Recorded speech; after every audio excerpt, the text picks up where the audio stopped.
This park's the size of Rhode Island. It's got 5 separate highway entrances, bringing in over 100,000 people a week. Welcome to a Decoding TV bonus episode. I'm David Chen, and today we are going to be discussing the Netflix original series Untamed. We're going to share some overall thoughts before getting into spoiler-filled details and analysis. Joining me for this conversation, you've heard her conversations with me on Decoding TV about shows like The White Lotus. We're so happy to have her back. Sarah Marrs is the deputy editor and senior film critic at Laney Gossip. Sarah, thanks for joining me today. Hi, Dave. So today we're going to talk about Untamed, a murder mystery set in Yosemite National Park, streaming right now on Netflix. It's been in the top 10 of Netflix since it's come out. As the show kicks off, a mysterious Jane Doe woman falls off the top of El Capitan Mountain. Kyle Turner, played by Eric Bana, is a National Park Service Investigative Services Branch Special Agent. And he's in charge of figuring out who this woman is and how she died. Along the way, we meet a colorful cast of characters in Turner's life. There's Paul Sudtor, played by Sam Neill, Turner's mentor and the chief park ranger at Yosemite. There's Jill Baldwin, played by Rosemary DeWitt, Turner's ex-wife, who's just trying to manage life apart from Turner.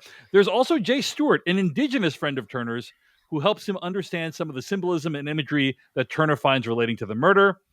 There is Shane McGuire, played by Wilson Biffle, the wildlife management officer at Yosemite and former Army Ranger. And there's Naya Vasquez, a rookie National Park Service Ranger who moved from LA and basically is Turner's partner for the duration of the show. There are 6 episodes of Untamed. Originally, the show was intended as a miniseries, but it's so popular that it's already been renewed for a second season. Sarah Marrs and I have watched all 6 episodes. We're going to share our overall thoughts and then get to specific spoilers and plot details about the show. Sarah, let's get into it. What did you think overall of Untamed on Netflix? Overall, I really enjoyed it. I do have a couple of issues with it, but I do think it was overall really good, great ensemble. As a huge fan of Eric Bana, going back to the 90s when he was an Australian comic and he had a comedy show on Australian, I think he was on ABC, the Australian Broadcasting Company, that I used to watch bootleg. It would take hours to download one episode. I feel justified and vindicated that he's finally kind of getting a role worthy of his talent. I don't think Hollywood has ever really known what to do with Eric Bana. And to an extent, he doesn't give it much of a chance anymore. He spends a lot of time working in Australia, supporting the local Australian film industry. So it was nice to see him in a role that was like, this is the kind of thing, I mean, short of someone giving him a comedy, this is the kind of thing he should have been doing all along, fully in his Silver Fox era. But yeah, I really liked it. And I've spent a lot of time in and around Yosemite, and I've been to 80% of the national parks in the U.S. Wow. I still have a goal of getting to all of them, but there's a few I haven't seen yet. So I did really like the setting. I mean, I need to dispute a little bit of what you're saying regarding Eric Bana. There was a time period in the early aughts when his career was on fire. I mean, he was in Chopper. Black Hawk Down was the first one that I really took notice of, like, oh, wow, that guy is a total badass. And then, of course, he was in Hulk and the Ang Lee's Hulk movie and Troy. And then he played Avner in Steven Spielberg's Munich, which is also a great role for him. Epic performance. Absolutely. I mean, Munich is a great movie, but that performance is incredible. Yeah, no, he definitely, he was imported. He was in 5 movies in 2009, including The Time Traveler's Wife and Star Trek, in which he played Nero. So what do 90% of those movies have in common? Take Chopper off the table because that's an Australian production. Is they didn't work. They failed. And at a certain point, I think kind of around 2009, 2010. Whoa, you think Black Hawk Down and Star Trek failed? I think the standouts on his American Hollywood resume are Black Hawk Down, which was his first quote unquote Hollywood role. Munich, for which I truly believe he should have been nominated, if not won an Oscar. And Star Trek, which is a great villain performance. He's literally like unrecognizable in it.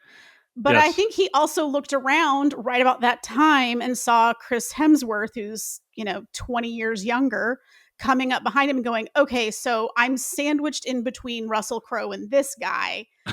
I'm going back to Australia. Yeah, and I mean, I thought he was great in Hulk, but I think you're probably right that movie did not do as well as people thought it would do. He also was in Hannah. He played the father character in Hannah as well. So I'm not saying he's not been in stuff. I'm just yeah. saying for his talent I would agree. and his looks and his charisma, yes, that dude should be like, people should see him and know him. He should be a single name star. And although Eric doesn't really lend itself to that, but he never really got there because he was in so many bad 2000s movies. And then I do think there really was a moment where he's like, going back to Oz, bye. And he just rededicated himself. And he has given interviews over the years, speaking very passionately and very informed on the challenges facing the Australian film industry. And he's a huge proponent of, if you find success outside Australia, it is on you to come home and support this local industry that is kind of dying because most of their crew and local talent is being sucked up by Hollywood productions. They get 2 or 3 major productions that shoot in Gold Coast every year. Everybody goes to work for those and nobody's making anything locally. So I will shout out a movie that is streaming on Hulu from 2020. It's called The Dry. The Dry, yeah. I've heard great things about this one. It is fantastic. It's a murder mystery. So if you enjoyed Untamed, it's set in the Outback. It's Eric Bana as an investigator. If you enjoyed Untamed, I think you would like The Dry because it's a lot of the same recipe pieces. But it's a very kind of Australian small town mystery. Have you seen The Dry 2? You think that's worth it? Yeah, it's okay. It's not as good. Like, I The see. Dry is really good. The sequel's just kind of okay. Also, it should have been called The Wet. I always get mad at sequels that do not do the thing. Yeah. And the second one should... Now You See Me Part 1, Now You Don't. That's what it should have been. Exactly. Yeah. Agreed. Okay. Overall thoughts on Untamed. I think you like this one a little bit more than me, Sarah. There are some really cool, great, unique things about Untamed. The biggest thing, obviously, is the setting. I mean, there's just very few other shows that take place in a setting that's as cool and majestic as this. And yes, it's very obvious they used CG for many of the times that they shoot in the park. But regardless of where they shot it, like a lot of times it is very clear they went out into some wooded area and tried to make it look like it was Yosemite. They shot it in British Columbia, Canada, outside Vancouver, which is a beautiful area. Yeah. I did see, basically, I think anytime you're looking at an aerial shot, especially if there's no people in it, that is Yosemite. I think they went in and got a pretty good amount of B-roll and background plates and What's weird is some of the establishing shots, which you would assume are just real life shots, some of the establishing shots look CG, which is kind of odd. But regardless... There's one in the opening episode, there's a shot of Kyle Turner getting ready to rappel down the face of El Cap, which is the Dawn Wall, the very, very scary rock climbing. I see people go up there. I'm just like, okay, do you? That's not for me. That was clearly CG. Yeah. Eric Bana did not go off El Cap. Yeah. But I think it's honestly those areas they've literally never been touched. There's been no development. There are some parts of the national parks where obviously they've got campgrounds, they've got trails. There are some parts that are today exactly as they were when Lewis and Clark saw them 220 years ago, that are exactly as they were when white people first came here, that are exactly as they were 500, 600, 700 years ago. You don't even believe what you're seeing. There are some areas that are so unspoiled that your brain does not comprehend them. And I think that might be what you're thinking. Like, it looks like CG. I'm like, no, I think obviously the shot of El Cap where he's going over the edge, that was CG. Yeah. I don't know, man. But some of those landscape shots. I see a lot of landscape shots in my Apple TV Plus screensaver, and they look a lot better than some of the establishing shots on this show. But the problem that I think people are increasingly more talking about is just how shitty cinematography has become in the digital age. Fair. But regardless, anyway, but point being, it's a really cool setting. Yes. I think a lot of the action set pieces work really well because they're in a unique setting.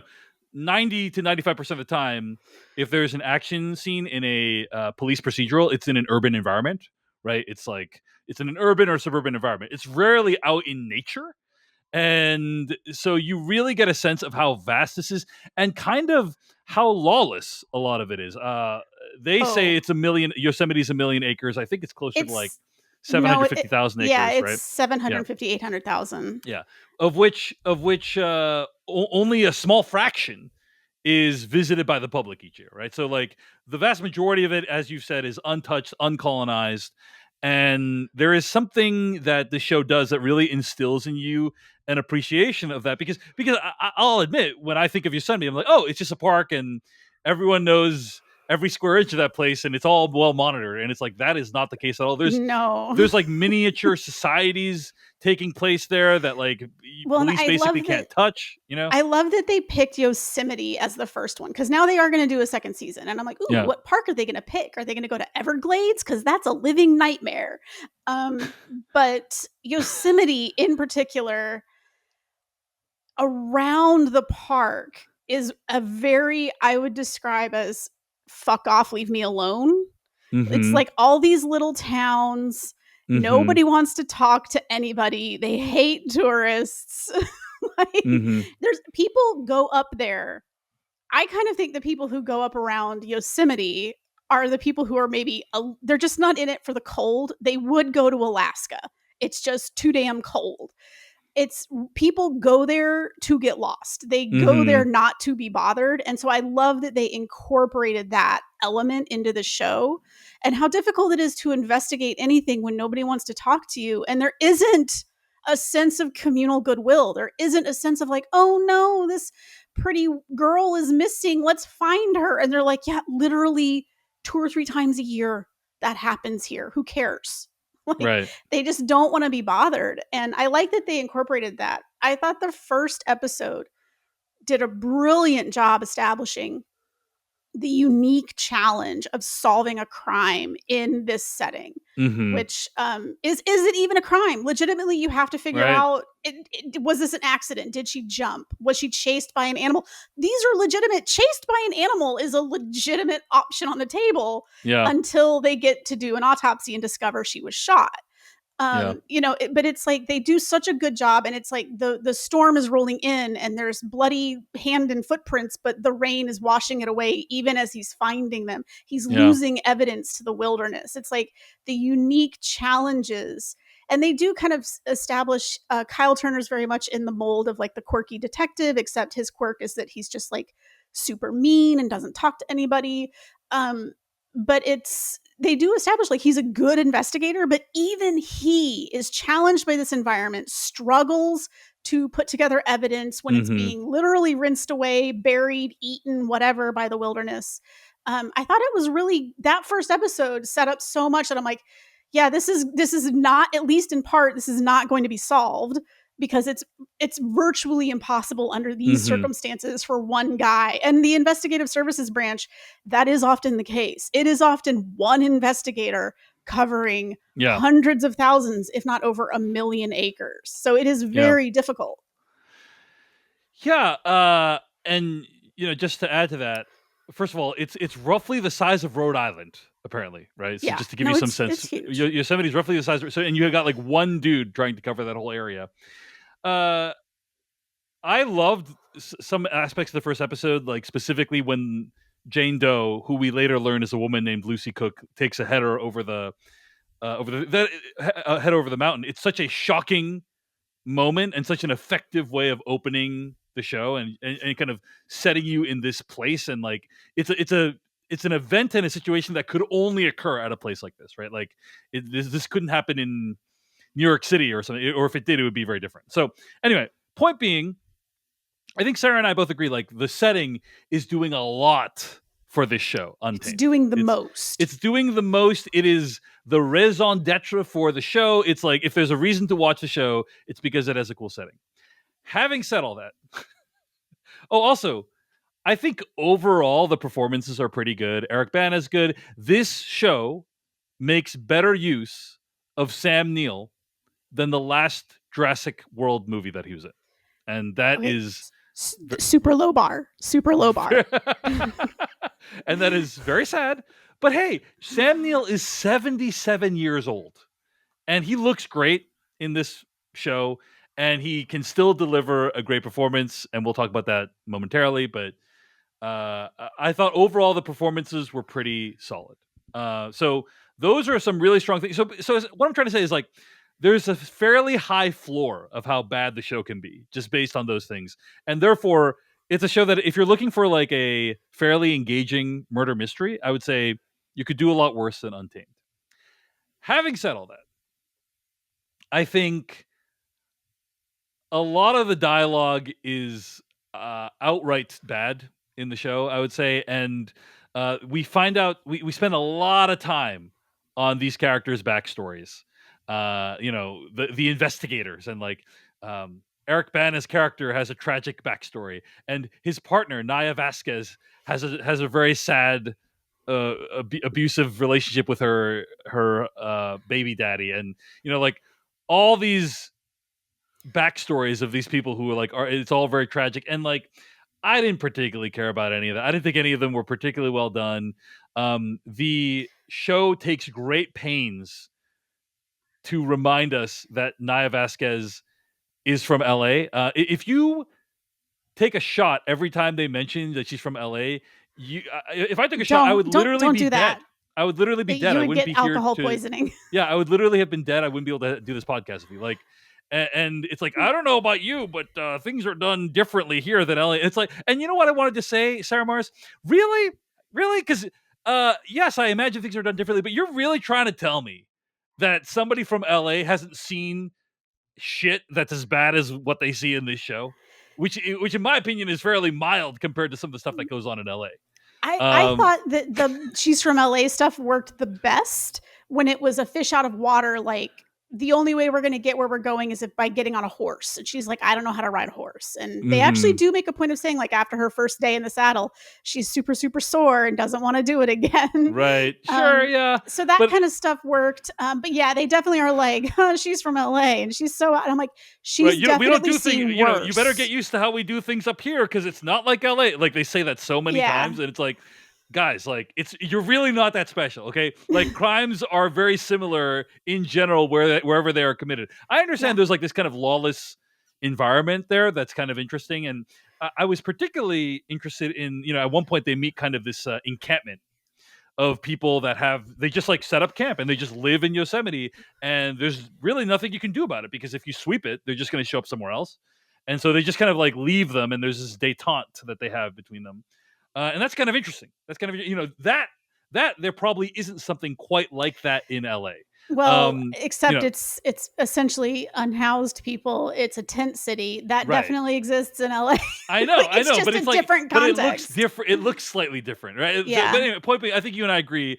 Too much is made of her first time in LA. There's a lot of dialogue in the show that is very like, hey, we sure have been brothers for a long time. It's very like exposition-y dialogue. My biggest issue with the show, and you're getting at it, is the rumored, maybe even fabled at this point, mandate that Netflix issues to make their shows not too distracting. That they want them to be something you can watch while you're doing something else, playing on your phone, folding laundry, whatever. It's called second screen. Yes. And many people have come out and talked about working for Netflix and being told to basically dumb it down. Yeah. And I felt, especially by the end of Untamed, I felt like, I think I would like to see the concept of this show before Netflix bought it, because I bet it was a lot more complicated and a lot more nuanced, and I bet things didn't tie up so neatly.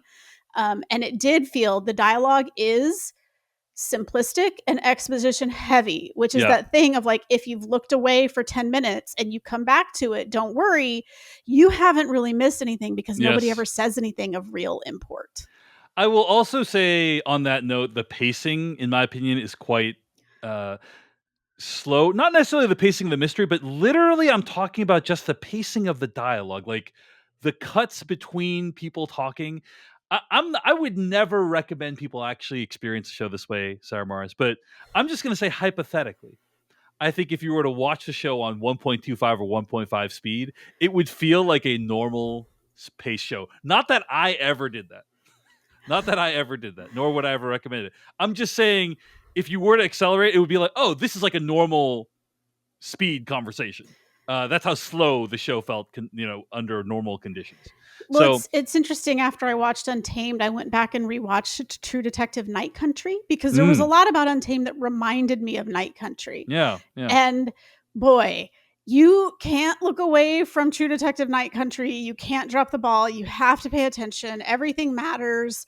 There are tangents. People kind of talk about things that don't seem important. It will come back at some point. Like, it's Right. so loaded visually, and there really isn't a ton of exposition. In fact, the detective played by Jodie Foster has a very similar tragic backstory to Kyle Turner, and they never actually fully explain it. They give you enough pieces that you know what happened, but they don't actually, nobody ever actually comes out and says, this is the thing that happened to you. They don't have that conversation. They don't need to, because everybody in this little shitty Alaska town knows what happened to her, and they talk around it. Whereas in Untamed, it is flat out, everyone is having, do you remember on January 17th, 2006, when this thing happened? It's like they're reading Wikipedia entries to each other about each other. And it's like, no, you would all know this information. Right. Exactly. So that makes the show a little bit rough. But overall, I would say, we're here talking about it, so on some level, I think it's worth checking out, and it does bring something unique to the table, which is the setting is unlike most other places. So overall, Sarah, I think, is quite positive. I am mildly positive. I think I was a lot more bothered by some of these other issues, but those are our overall thoughts on the show. We have more to discuss. We're going to talk about some specific plot developments that happen during Untamed and how the mystery all wrapped up. So let's get into some of these plot details now. Sarah Marrs, I think there were 3 to 4 major twists in the show. And so we're going to go over those twists, and I'm just going to read them because I wrote them down. And then I would love to hear like how you reacted to these twists. Okay. Mm-hmm. So the first twist occurs at the end of the first episode of Untamed, which is that Eric Bana's character's son, Caleb, who we see on screen, actually is a hallucination / vision, and Caleb died 6 years ago. Shocking twist. Reaction when you first knew, like, the minute the kid showed up. The minute, I'm not even saying, like, I'm not being funny. The minute the kid showed up, I was like, he's dead. That's a dead child. Wow. Why? And also, what tipped you off? I've seen / read entirely too many detective stories, and also just the minute he was so cute, and I'm like, this gruff, grumpy detective who doesn't like anybody, and nobody likes him, and then he's got a really sweet kid, and he's like I'm like, that's a dead kid. He's talking to a dead kid. But I was like, whatever. It didn't surprise me when they're like, and he's dead. I was like, yeah. Of course he is. It would have been shocking if he was alive. He's either already dead or he's gonna be by the end of the show. Yeah. One or the other. Right? What I liked is what I do think the show does really well is they do a good job of incorporating the superstitions, the mythology, and the folklore that come with the wilderness. Some of it is from the native peoples who've lived in the area, the Chumash, I think in particular, and that is cool and groovy. And there's little moments. They're not really big. They don't hammer it hard. Like True Detective Night Country is all in on the supernatural, like fully into it. This one, I thought it was much more of a grace note, and they did it really well. There's moments where he's alone in the evening. It's night. The sky is loaded with stars. It's beautiful. And he hears something weird. There's moments, if you pay attention to the scenery, there are faces in the rocks and the trees. And there are moments, and I don't mean like, it's once you see one of them, it's not that subtle. There's like full skull faces and just frightening images that are kind of hidden in the background of this landscape. And I thought those were really good touches because people have so many stories about all the weird things you see and hear in the wilderness, which is 99.99% of the time just your mind playing tricks on you, because you are hearing and seeing things you're not normally exposed to and your mind doesn't know how to process them. But there is that like one little 0.01% chance that it's like, is something more happening? And I like that they kind of played with that without making it too big of a deal. They don't overdo it. I thought it was a really well done, just like flavor that this unique setting can bring. And I did know the kid was dead from the beginning. I do think he's a ghost. I think his spirit is trapped there. Yeah, that does seem to be like kind of explicit by the end of Eric Bana talking to the kid about whether he's going to join him or not in the spirit realm and so on, right? Well, and that's part of what I liked about. I did have moments with Untamed where I was like, okay, should the native guy just be the lead of the show? But then I'm like, but that's like True Detective Night Country with Callie Reese's character. She's the co-lead of the show. Or Dark Wind, starring Zahn McClarnon, where he plays a tribal cop investigating crimes on the Navajo Nation. Yeah. That's an excellent show. And so I guess if you want to see that, it does exist. You can go see it. But I did think like, I did find myself with him talking to the kid and nobody ever brings it up. I'm like, it's so weird where this show chooses to do super obvious exposition and where they don't. Because there is a belief in many indigenous cultures, especially in North America, that the spirit world exists alongside our world. Yeah. One thing I've heard a lot around Lakota lands is, when you get that chill down the back of your neck and people say, oh, somebody stepped on your grave. Well, the thing that they say is your ancestor is trying to get your attention. Listen to that instinct. Somebody's tapping you on the shoulder. And I think that with the little dead kid, they did a kind of a good job of portraying that idea that the spirit world is right next to us and that his son, to some extent, in some way, is not really gone, but to actually, reunite with him, he would have to die. Yeah. And it's that's very dark. But I did think it was a nice little grace note on the show. I would agree with you that is one of the more subtle aspects of the show, and they don't like lay it out explicitly, and that is to the show's credit. And I wish the rest of the show had done a similar approach. Yes. Right? So, anyway, that's the first big twist. It's like, oh, the kid that you've been seeing there, he's not actually there the whole time. Twist number 2. There is an investigator who is looking into the fate of a guy named Deshawn Sanderson, who went missing around 6 years ago, suspiciously right around the time that Caleb was killed, BT dubs.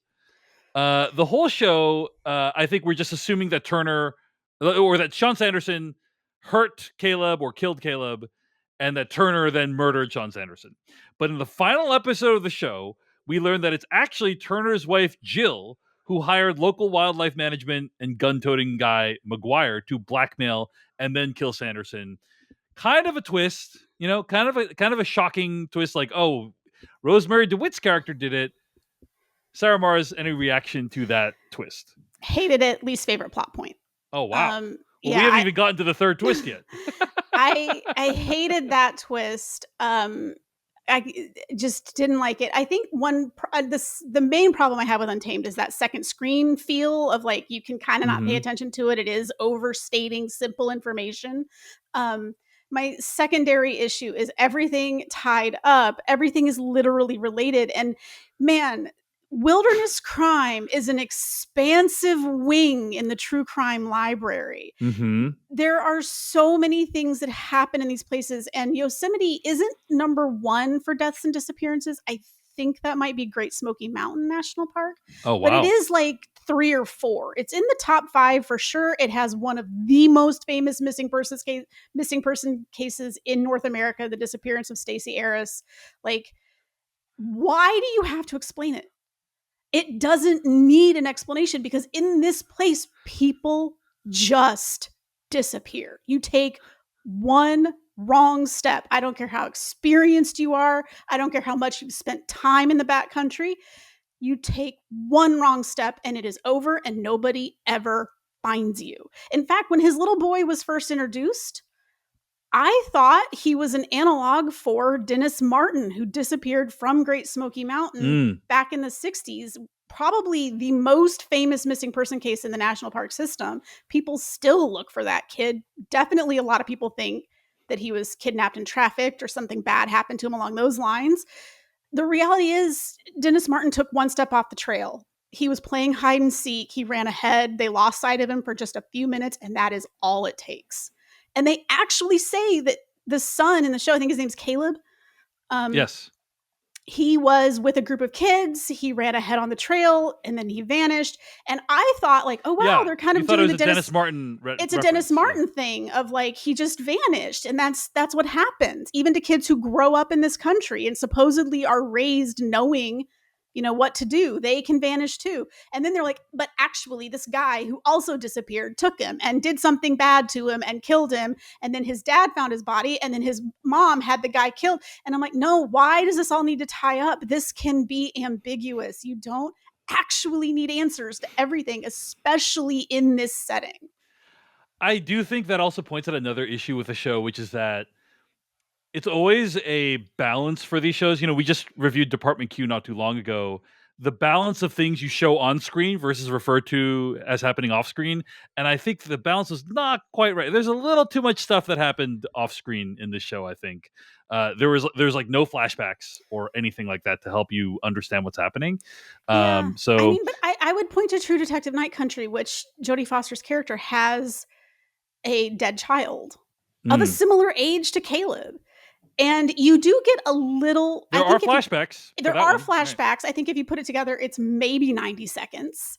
But you get like it's just something. A little hint. Like you get just enough to understand the kid died in a car accident. Like you get enough to understand that he died in a car accident. And I kind of feel like with Caleb, that's all we needed. We just needed that one person who's like, yeah, he was out with a group of kids. And because it does relate to the ex-wife, Rosemary DeWitt's character. She was running like a day camp for kids in the park, and it shut down after her son's death. And I feel like that's the context you need is like, yeah, he was in this camper program and he disappeared and that was it for the camper program. And it's like, oh, yeah, that's all the information I need because that fucking happens like, all the time, actually. About 100 people a year it happens to. So in reality, they did find Caleb's body. It's actually very upsetting because you can bet that horrible things happened to him before he died. And my wife actually pointed out that one of the kind of this is not a plot hole, I don't think, but one of the, I would say, plot gaps, let's say, is that Eric Bana is not absolutely 100% consumed with finding out who Caleb's killer is. Because he seems to be like, a dogged, determined cop in all other aspects of his life. So you would think he would be just obsessed with finding the killer. And the only reason he wouldn't be obsessed is if he knew who the killer was, which he does. Is the big red, but the big red herring for like 2/3 of the show is you think he did it. He did it, right? Is the reason he's not consumed. Wow, I wonder why he's not looking after trying to find the killer of killer. Like you'd think that he would be that would be the sole thing dominating his whole life. Anyway, all right.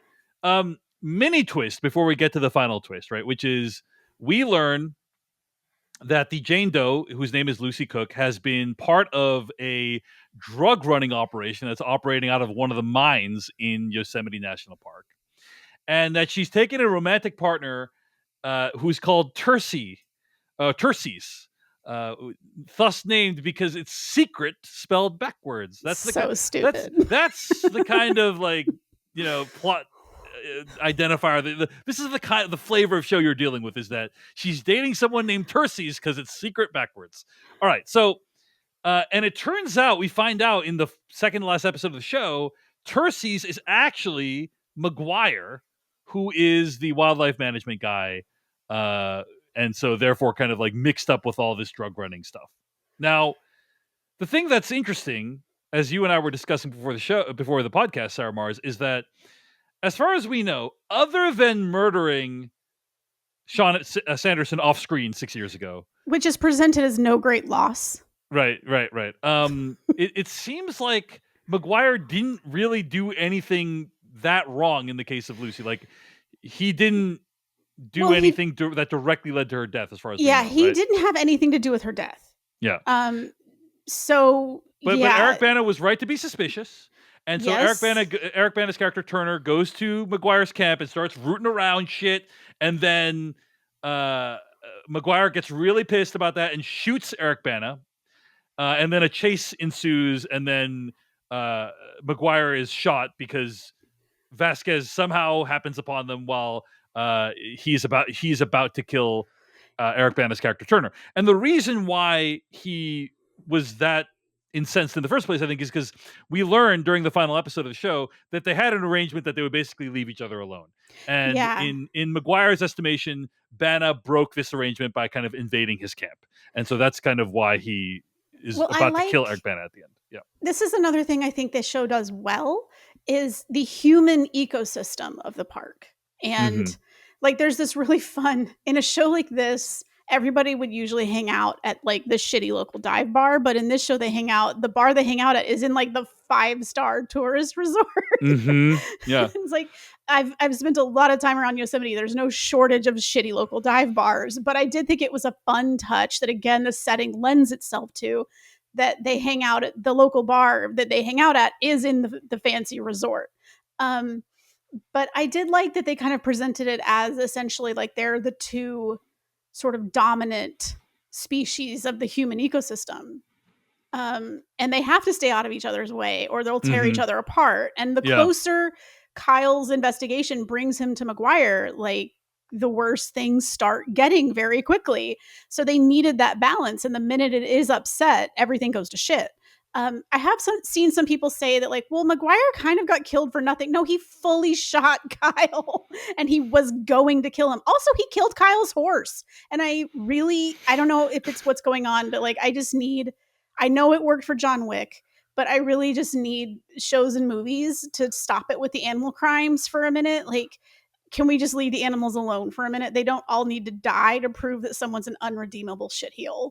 Like he's a drug runner. It's fine. We don't need him to kill the horse too. I mean, he did it so that Kyle couldn't chase him faster, but whatever. I was mad about that. But yeah, I mean, he was going to kill Kyle. Vasquez killed McGuire in defense of Kyle. So they didn't just kill McGuire over nothing, but McGuire did not have anything to do with Lucy's death. It turned out that his whole drug operation was actually incidental to the cause of her death. Yeah. It was just something that came up in the course of the investigation and then actually didn't have anything to do with anything. It does seem like Untamed is a show that's really obsessed with giving you twists, right? I mean, there's basically 3.5 big twists in 6 episodes. You know, Caleb has been dead the whole time. Oh, Terces is actually McGuire, this character that's been there the whole time. And then, of course, we get to the final twist, which we'll talk about momentarily. Before we do that, Sarah Marrs, why don't you share with people where they can find more of your work on the internet this week? You can find my work online at laneygossip.com or on the Substack, The Squawk. And I'm just kind of around on like Blue Sky and Instagram at Cinesnark. Would recommend you follow Sarah Marrs wherever she is online because she does great work. And I do want to suggest if you're watching this or listening to this, check out the Decoding TV podcast, wherever you get your podcast, or on YouTube at youtube.com/decodingtv. Also, we're going to have written recaps of shows like Alien Earth over at decodingtv.com. So be sure to subscribe to the free newsletter at decodingtv.com. All right, Sarah, let's talk about the final twist of the show, which is Paul Sudtor, Turner's mentor, played by Sam Neill, is actually Lucy's father. So the whole time we've been thinking, oh, well, we thought that Lucy's death was because of this underground drug running operation, but nope, turns out, those were clean kills that they were responsible for. Lucy's death was different. And so, it had to be Terces, aka McGuire, that did it. Why else would McGuire be so pissed? But no, it's neither of those things. Paul Sudtor, Turner's mentor, is actually Lucy's father. He tried to put her in foster care as a child, but when that didn't take, she basically moved to the park and became a drug mule for a massive drug operation based in one of the park's mines. Lucy eventually tries to blackmail Sudtor, and he ends up shooting her. He was just trying to slow her down, according to him. And this leads to the events that cause her death. When Turner confronts Sudtor with the evidence of this and tells him to come clean, Sudtor kills himself. So, what did you think of this twist, Sarah Marrs? I'm not opposed to the concept of this, but I think It was so left field. the issue is that the show does nothing to really seed in the idea that this might be Sudtor. My wife and I were driving home from a night out, and we knew we had to watch the final episode of Untamed to talk, so I could talk about it with you here on the podcast. And so we start speculating who is actually responsible for Lucy's death. Right? We start like, okay, who is the list of names? And we're like, it's either McGuire or somebody else that's really stupid because it's so implausible that could be anyone else. But I said Sam Neill's character. Sam Neill's character is the only other one.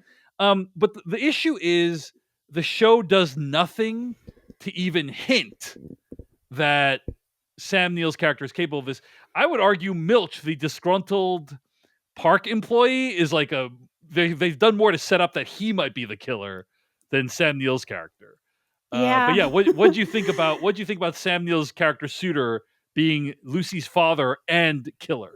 Well, it's my second least favorite twist. It's the thing of like, why does this all have to be? It makes, I thought, again, the first episode did a great job of establishing how big this world is, how physically large the park is, the number of obstacles that come with trying to investigate a death, the challenge that the wilderness pose, the unfriendly people who live around the park that aren't going to help you, like all of these things. And then just episode by episode, that world gets smaller and smaller and smaller. Yeah. And it's this thing of like, it has to be everything has to be the responsibility of someone we've already met. Yeah. The Sam Neill thing, they did not do anything to seed that he has a child, that he has some connection to Lucy Cook. There's nothing. So it really does come out of left field, except for the rules of Columbo, which is the killer is always the recognizable star who has no obvious connection to the case.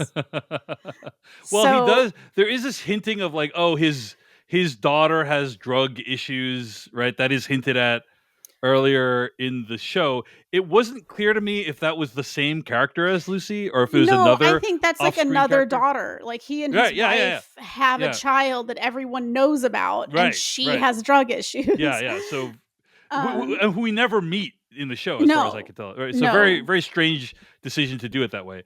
But yeah, I would agree. Like, give us something. Give us like, oh, Sam Neill is possessive, or Sam Neill is a relentless careerist, or something, right? Like the perfect place to insert it is they have a wedding anniversary party. Yes, for his character and their wife, like 40th anniversary, milestone anniversary party. Just one throwaway context clue, a picture on a wall, or an offhand comment somebody makes that they survived a rough patch. Seeding the idea that something in his past, there's a moment that maybe he strayed. Just something like that. Like, it doesn't have to be a big thing. And it's so strange to me. And this is why I would love to see this show before Netflix notes rolled in, because some elements are really well handled, nuanced, graceful, interesting. And then some things are just dumb, and this was one of the dumb things. And I really hated, the thing I dislike about the show the most is that every mystery connects to someone we've seen on screen. And I'm like, of all the shows that could have gotten away with it, yeah, it's tragic, but like, his son just disappeared, and it's sad and weird, but that guy, he went out to the park to meet somebody and no one ever saw him again, because sometimes that happens. And like, it would have been one thing if they presented this string of mysteries and then they were only actually able to solve one, because that's how hard it is to solve crimes in this setting. But they have to tie it all together. Like, no, his son was kidnapped by the guy that his wife had the other dude you've met kill, and all of this is and that dude is also the drug ring that she was working for, and also she's related to the guy. And like, it's just, all of it is like, why is it this small? Like, why the landscape is huge, but the park also attracts millions of people a year.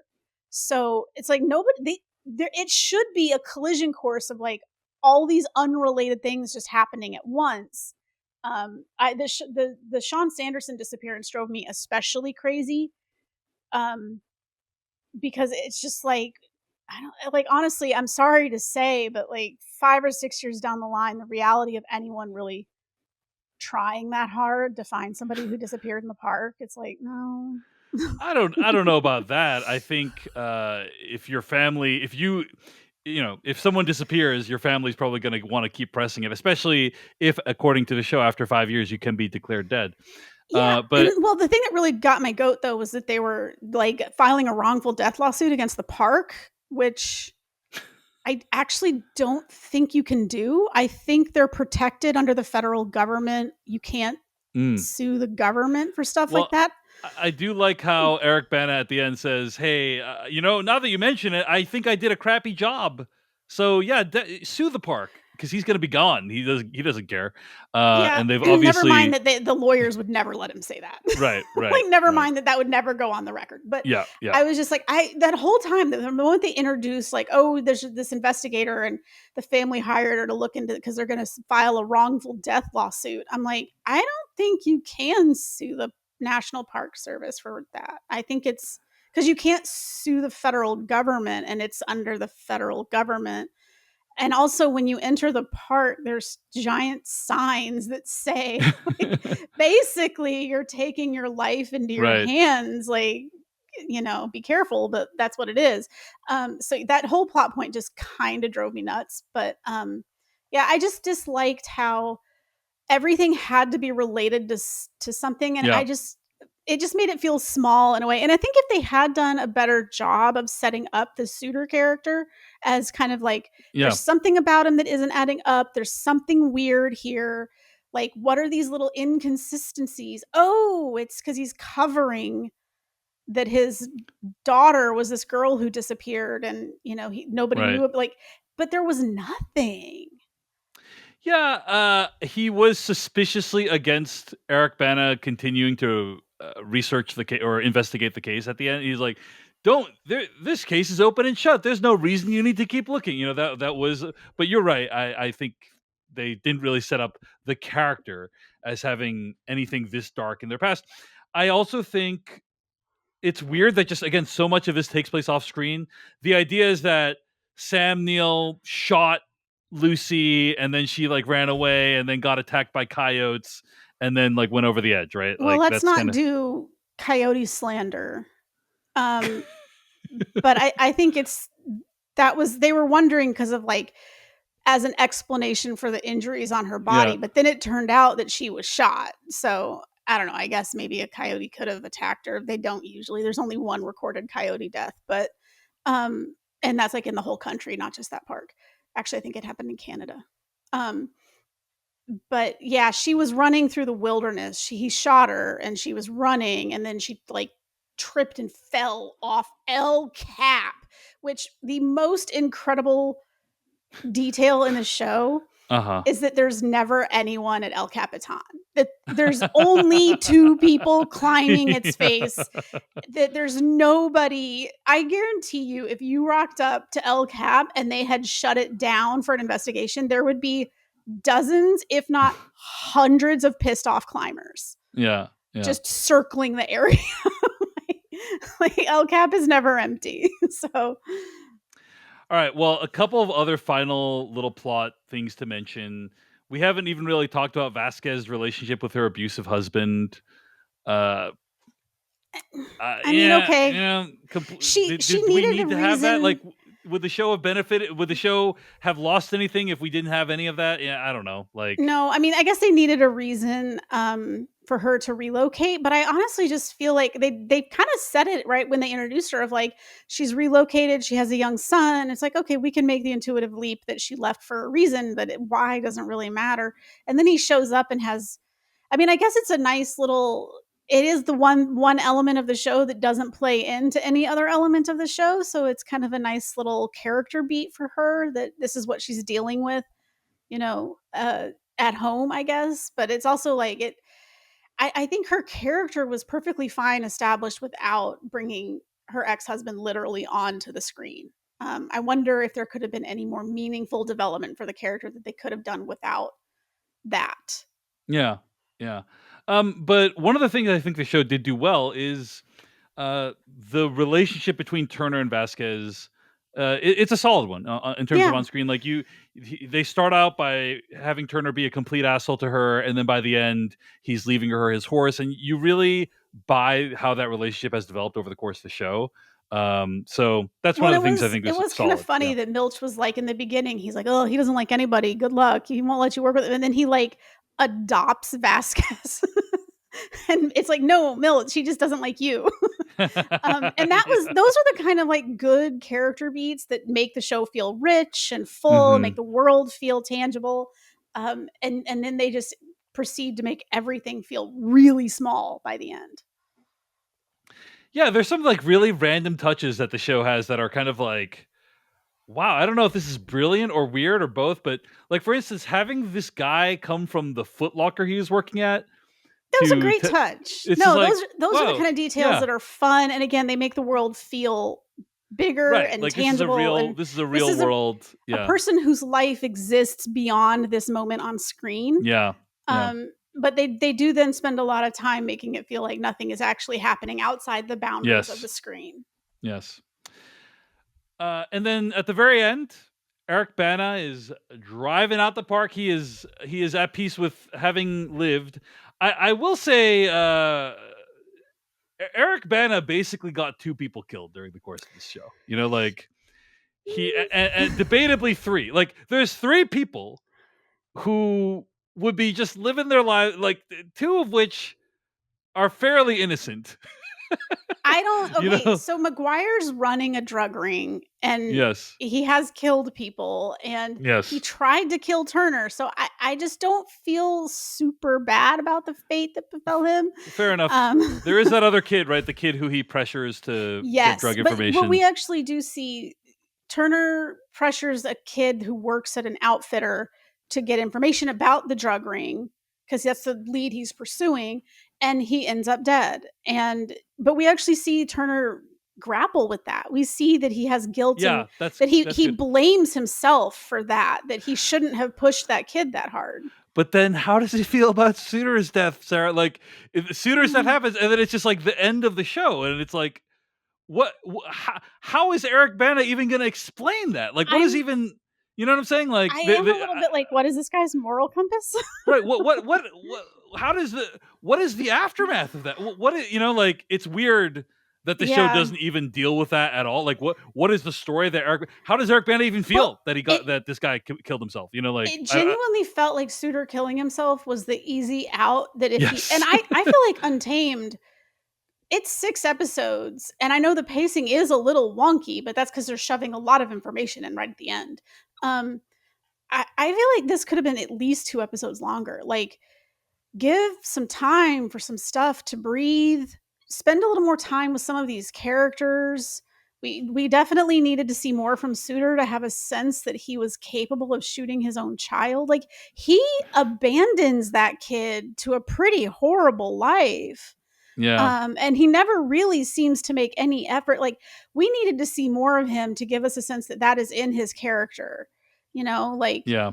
the thing about like hinting that Kyle's the one who killed Deshawn Sanderson was like, from the moment we meet him, he seems very capable of that, you know? Right. Right.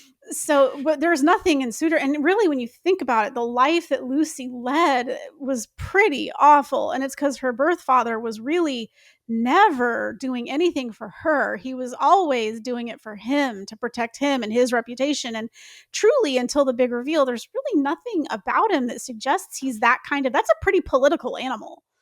I actually thought there is a character, a very minor character, that is doing press conferences with the media about Lucy Cook's death, and you know, and I was like, that should have been Sudor. Like, we should have seen him as more of a forward-facing, public-facing figure Yeah. for the park, Yeah. and gotten a sense of him as somebody who would take extraordinary lengths to protect his reputation, Right. Yeah. especially if there might be something in his past that people have to kind of overlook. Like, people have to forgive him for a misstep in the past.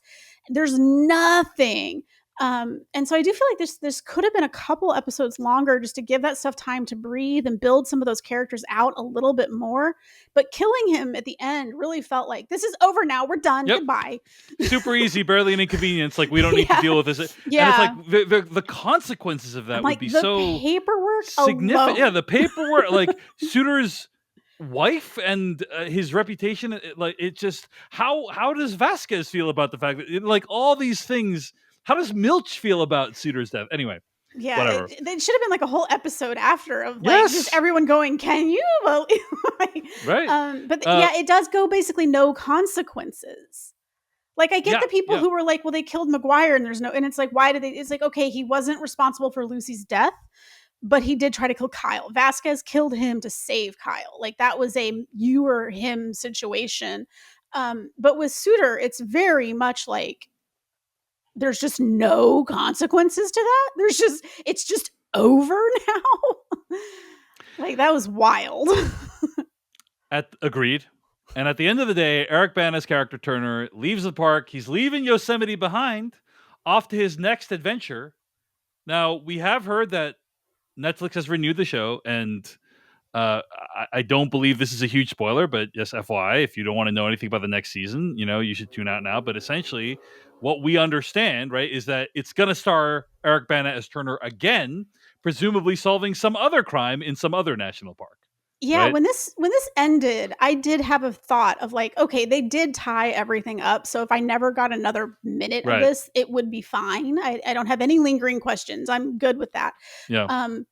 But I did have my next thought was, you could do this again. You could do it with a different park and a different investigator. You could send him to a different park. Because the reality is like those ISB investigators do not spend their career in one park.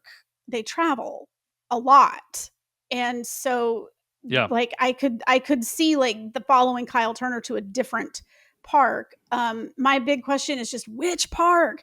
Because do you stick with the famous ones, or do you go to one of the smaller ones, or do you go to one of the like really super duper creepy ones? Let me read here from the Netflix blog post at tadum.com about this second season of Untamed. And by the way, Sarah, I am then going to ask you which park would you set it at. But this is honestly kind of funny how this is being discussed. So Mark L. Smith, apparently the co-creator of the show, along with L. Smith, he is talking in this blog post about what the second season will be. He says, Elle and I envisioned it as a standalone 6 episodes, but then the more we got into it, it was such a great cast. It was just like, oh yeah, how do we keep this going? He then mentions that what you said about ISB agents moving from park to park. He says this won't be the first park he's been at since Yosemite. He's been to a lot of parks. He's been busy taking on a lot of cases. This will be the latest, and it'll be more impactful for him. Each national park has such a different cultural identity, geographical identity. Being able to explore those places through the case and through Turner's journey is what's so fascinating. We can make the case organic to a different kind of park, a different kind of landscape, and not have someone just fall off another mountain. Mark adds. I mean, but also they do fall off mountains all the time. Which I was like, yes, I would hope so. I would hope so, that it's not just another person falling off a mountain. That is a huge coincidence. That would be a huge coincidence. Anyway, Sarah Marrs, where would you like to see Untamed Season 2 set? I have actually been thinking about this. I don't think they can go to Alaska. There's several national parks, Denali, Mount Wrangell. They can't go there because of True Detective Night Country. That's off limits.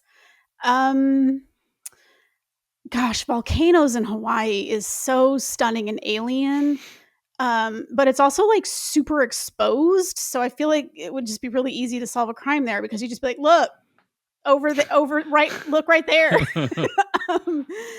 I would say I'm pretty sure Great Smoky Mountain, which is beautiful. Yeah. Very beautiful. I think it is number 1 for death and disappearance.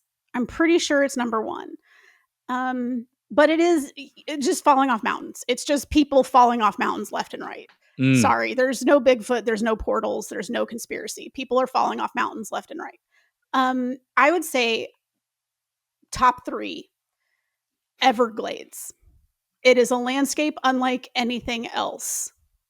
And it's disappearing. Climate change is doing a number. Resource exploitation is doing a number. Pollution. Like, to go to Everglades and show that, it might be a document of something that won't be here in 10, 20, 30, 40 years. Everglades is beautiful. It has a very unique culture. If you're talking about the national parks in terms of the culture of the park, not just the landscape, but the culture, Everglades has a very unique culture. Hilariously Florida in some ways, but you always have to remember that the Everglades are Spanish conquistadors. There's gold in them thar hills, like, or swamps, as the case may be.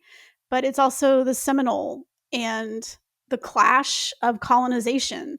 And then you have 150 years of really impoverished white people. It's a really unique place. So I think Everglades, the beauty of the landscape and the uniqueness of the culture lends itself to something like this. Number 2, I would say Acadia National Park in Maine, which is my favorite national park that I've seen. It's so beautiful. It's so beautiful. I have been. It is beautiful. Yeah. It's so beautiful. And you have the culture clash of the working class Mainer fishing and, just canning and all the sort of shit jobs that people do. And the coastal elites visiting it all the time. Some of the richest people in the world have homes there. So you have that very staggering difference. And so I think you could do a very interesting something with Acadia. Number 3 would be Big Bend in Texas, because it is a vast landscape and it covers everything from desert to mountains to river valley. So you have a lot of variation available. And also Big Bend is the kind of place that you just walk and people don't come back. So it's got that kind of mysterious what's going on out here edge to it too. Wow. So you have thought this through. So Big Bend, Arcadia in Maine, and also Everglades. In addition to being an astute film and television critic, she's also a parks expert. Well, let me take a moment. My dad had a thing about the parks. He dragged us to so many when we were kids. That's where it came from. But if you live in the US, for $80, you can get a park pass to every national park. And it's an incredible deal. And visiting the parks, you can do it in style. You can certainly drop a pretty penny on it, but it can be one of the most budget-friendly vacation destinations in the US. So the parks are under threat, like the resource exploitation, selling off public lands. There's a real concerted effort to make you think the parks are a shithole. They're not. They're beautiful, and they deserve to be protected for future generations. And for $80, you can visit any park. Like, it's such a good deal.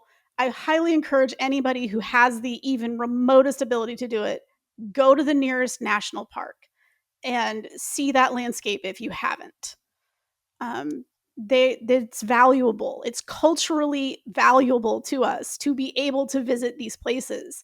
And anyone who wants to stand between you and your right to see these places, be deeply suspicious of that person and why they don't want you to see these places. Because I have seen the most cynical, bitter, jaded, burnt out people take 2 steps on a trail and you just see their spirit refresh.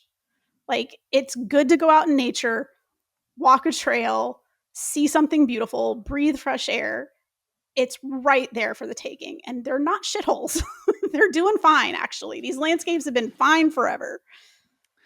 Stop listening to podcasts and watching YouTube videos. Literally go out there and touch grass. Literally go touch grass. But do stay on the trail, because I don't want to go on another goddamn bones excursion. I would like to stop looking for missing people out there. Hey everyone, David Chen here. Thank you so much for watching that video from Decoding TV. If you want to get an audio version of the show, all you got to do is go to podcast.decodingtv.com.